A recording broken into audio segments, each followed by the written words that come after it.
My name is Clara Monroe, and the first time I realized family could feel like a crime scene was at 2:07 a.m. The rain outside Portland sounded like static, constant, low, unrelenting. I was burning with fever, half asleep on my couch when my phone started vibrating over and over again. At first, I thought it was just another storm alert. Then I saw the notifications. $9,200. Withdrawn. Another charge flagged. Then another. My hands went cold before I even reached for my wallet. My debit card was still there, tucked neatly inside. There was only one person reckless enough and entitled enough to touch that account. I called my mother. She answered on the third ring, voice groggy but defensive. "Clara, it's late." "What's wrong, Mom?" "Tell me Ethan didn't use my card." A pause, then a sigh that sounded almost bored. "He just needed to borrow something." Don't make this a big deal. Borrow. That word twisted in my chest like wire. I stared at the transaction list: designer stores, a liquor delivery, and something from a car rental company. All at 2 a.m. "He stole from me," I said quietly. "He's your brother," she shot back. "Stop acting like a stranger." Her tone was the same one she used my entire childhood. Part pity, part command. I hung up without answering. My pulse steadied, not from calm but from clarity. But Ethan hadn't stolen from my checking account. He'd stolen from the Monroe Trust, the one Grandma Elise built to protect what she called the last proof of integrity in this family. And if he broke the rule she wrote in ink, he'd lose everything. That night, fever or not, I decided I was done being the forgiving daughter. The fever was gone, but the bitterness stayed. My apartment still smelled like stale medicine and rain. At my little oak desk, I scrolled the financial logs, each flagged transaction a flashing accusation. Ethan hadn't borrowed, he'd stolen. I opened the Monroe Trust legal folder. Grandma Elise, always meticulous, had one clause that stopped me cold. Section 4C, unauthorized withdrawal equals full forfeiture of beneficiary rights. I called Mr. Dalton, Grandma's old lawyer. His voice was gravel and authority. I asked about 4C. If someone commits financial fraud against the trust, he said their rights are terminated, immediately, airtight. I sent him screenshots, withdrawals, timestamps, Ethan's signature on a charge. When he called back, he warned me invoking 4C is irreversible. I thought of my mother's warning to avoid drama, and of Ethan, the golden son, who never answered for anything. "Yes," I said. "Do it." By noon, I'd scrolled Ethan's feed, him leaning on a rented sports car caption, "Family's got my back." I watched the smug comments until my coffee went cold. That evening I printed everything, placed it in a neat folder. On the trust's last page, Grandma had written in looping cursive, "To Clara, when you must choose between peace and principle, choose principle. Peace will follow." I touched the ink. She'd written a rule and left no loose ends. By week's end, I'd make sure her ink did exactly what she intended. The call came before dawn. "Clara." My mother began, voice sharp with panic. "What have you done?" I sighed. "Good morning to you, too." "Ethan's in tears. His lawyer says his trust account is frozen." "Then the system works," I said. "You're ruining his life. He made one mistake. He stole $9,000. "Mom, that's not a mistake. He just borrowed it." "You've always been so unforgiving," the old script. "Ethan breaks." I bend, she excuses. "I'm not doing this again," I said. "Doing what?" "Pretending he's still a child. He's your brother, and I'm not his insurance policy." Her voice dropped, dripping venom. "You've always thought you were better, your degree, your job, your apartment?" I laughed softly. "Not better, just done," she hissed. "Your grandmother would never have wanted this." I looked at the photo on my fridge. Grandma Elise's hand on my shoulder. "You're right. That's why she trusted me, not you." "Don't you dare!" I hung up. Silence. Sharp, clean, freeing. For years she'd traded guilt for obedience. I'd always paid. Not anymore. Cool Portland air drifted through the window as buses rumbled awake below. I wondered how many people knew the peace of finally stopping a lifelong negotiation. Then my laptop pinged an email from Mr. Dalton. Section 4C activation confirmed. Effective immediately. I exhaled slowly. The ink had spoken. For once I wasn't betraying my family. I was protecting what was left of it. By the weekend, I was running on caffeine and resolve. 2 sleepless days tracing account logs, timestamps, and every missing dollar building what my old boss called a bulletproof paper trail. If Ethan thought tears and Mom's guilt would protect him, he'd forgotten who I was. I caught liars for a living. Security footage from the Monroe Trust card showed him hoodie up, same lazy slouch, same arrogance. He looked straight into the camera unafraid, entitled. Something inside me hardened, not anger, just clarity. I filed a report, attached every document, and sent it to Officer Ramirez. He called soon after. "You're thorough, Miss Monroe, but this is family, right?" "It used to be," I said. "You sure you want to press this?"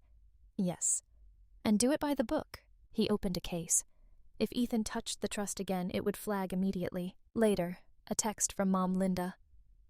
"You went to the police. Are you out of your mind, Clara?" "No, I'm out of patience." The next day, she showed up at my office, crying, mascara-streaked cardigan worn thin. "Please stop this. You're humiliating us." "Mom, you did that when you chose his side." People in the lobby stared. She clutched my arm.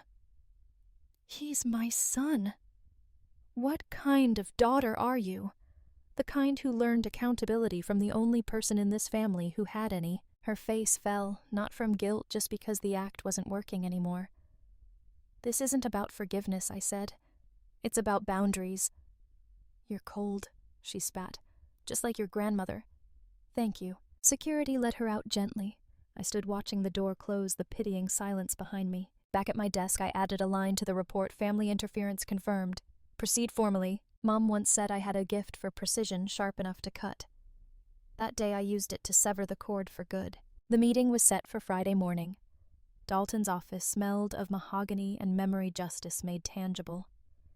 I arrived early, folder in hand, navy suit neutral but unapologetic. When they entered, the air shifted. Ethan looked smug in a new jacket likely paid for with what remained of his trust. Mom followed, eyes red, makeup flawless, tragedy curated. Dalton greeted them evenly.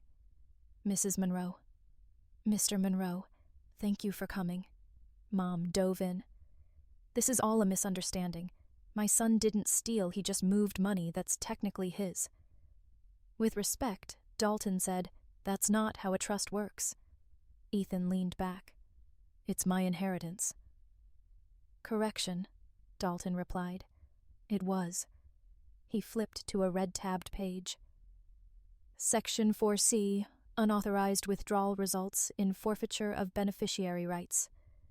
Ethan frowned. "Forfeiture. It means Dalton said you no longer have any legal claim to the trust." Mom gasped. "You can't just erase him."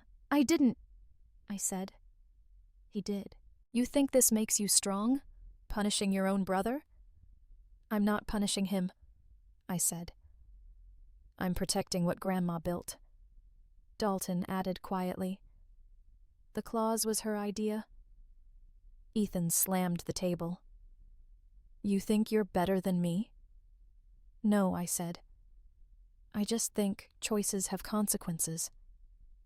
Mom's tears welled. Not regret, but loss of control. "You're destroying him." "No, Mom," I said calmly. "I'm done cleaning up after you both." Silence fell heavy. Ethan rose. "You'll regret this." Maybe I said. "But at least it'll be mine." They left together, her hand gripping his sleeve. The door closed like a final line. Dalton exhaled. "Miss Monroe, that was decisive." "It had to be." He nodded. "Exactly what your grandmother would have done." I gathered my folder and stepped into the rain. For the first time, it didn't sound like noise. It sounded like closure. The story spread faster than I expected. By Monday, whispers had become headlines. Bank analyst reports family fraud, Monroe Trust dispute sparks legal inquiry. Not front-page news, but in Portland gossip didn't need space. It needed oxygen. By noon, my inbox overflowed with curiosity, disguised as concern. I ignored them all, except one from my mother. I hope you're proud. Your brother's lost everything, you'll live with that. I archived it without replying. Hours later, Ethan texted short, frantic bursts. You ruined me. I didn't deserve this. Please, I'll pay it back. I typed 2 words you already did. His forfeited inheritance had been rerouted into Grandma Elise's charity fund, just as she'd intended. His greed had funded someone else's future. That night, I saw his social media wiped clean. Mom posted a cryptic quote about forgiveness with an old family photo captioned, "A family divided is a wound that never heals." The sympathy poured in. I didn't correct a thing. Some wars aren't worth winning. 2 weeks later, I bumped into a family acquaintance at the store. "Clara," I heard. "Are you okay?" I smiled. "Better than I've been in years." She looked uncertain, like peace was the strangest answer she'd heard. At home, a letter from Dalton awaited a note, and a check stub funds successfully reallocated Monroe Education Grant established. I tucked it into Grandma's old journal and sat in the quiet feeling her presence, not as memory, but as foundation built to endure. Outside, the rain traced slow lines on the glass. Somewhere Ethan was blaming me for the storm, but I knew better. Justice doesn't roar. It whispers, paid in full. A year later, I finally learned what peace sounded like. Not silence, just absence. No chaos, no guilt-soaked calls. Only my own breathing filling the space they'd once occupied. The Monroe Education Grant became real. Dalton sent updates, students, scholarships, thank you notes. Proof that Grandma Elise's legacy had survived the people who tried to exploit it. While cleaning one afternoon, I found an old photo, Mom beaming at Ethan chocolate on his shirt, me half out of frame holding the camera remote. Always the invisible stabilizer.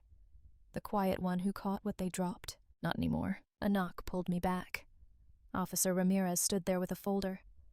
Closing the loop, he said, "No criminal charges filed. Your brother tried to complain, but he has no legal standing." He smiled. "You built a fortress of paperwork, Miss Monroe." I chuckled. "Guess Grandma taught me well." "Some revenge is loud," he said. "Yours was elegant." After he left, I watched rain trace lines across the window. Maybe it had been revenge once, but now it felt like balance. A week later, a letter arrived in my mother's handwriting. "Clara, I don't expect forgiveness. Ethan left town. He blames me. Maybe he's right. I hope you're happy now." I folded it back into the envelope. No anger, no triumph, just clarity. Some people never learn accountability until there's no one left to carry it for them. That night, I poured a glass of wine and whispered Grandma's favorite line. "Documents don't lie. People do." This time it didn't sound bitter. It sounded protective. Outside, the streetlight flickered gold through the rain. Justice isn't cruelty, it's closure. And sometimes the verdict doesn't need to be shouted. It just needs to be written in quiet, permanent ink. It rained the day I returned to Grandma Elise's house. The garden had grown wild ivy over the porch, roses blooming in defiance. Inside, the air smelled of cedar and dust. Her old desk waited by the window, the fountain pen still resting on it, the one that signed the Monroe Trust. I held it cool and steady in my hand. For years, I thought justice meant punishment, that pain could balance pain. But in her quiet house, I finally understood justice isn't revenge. It's preservation, the will to protect what's good, even when it costs you love. Her journal lay open to the first page. Peace is expensive. That's why most people rent it instead of buying it. I smiled. The rain softened, steady as breath. Before leaving, I placed the trust file and her pen back in the drawer. "Thank you," I whispered to her, to the girl I once was, to the silence that finally stayed. Outside, the air smelled clean, like something had been forgiven. People say blood is thicker than water. Maybe. But ink with its boundaries and intent lasts longer. I locked the door, tightened my coat, and walked toward my car. The storm was ending. Peace wasn't something I found. It was something I signed.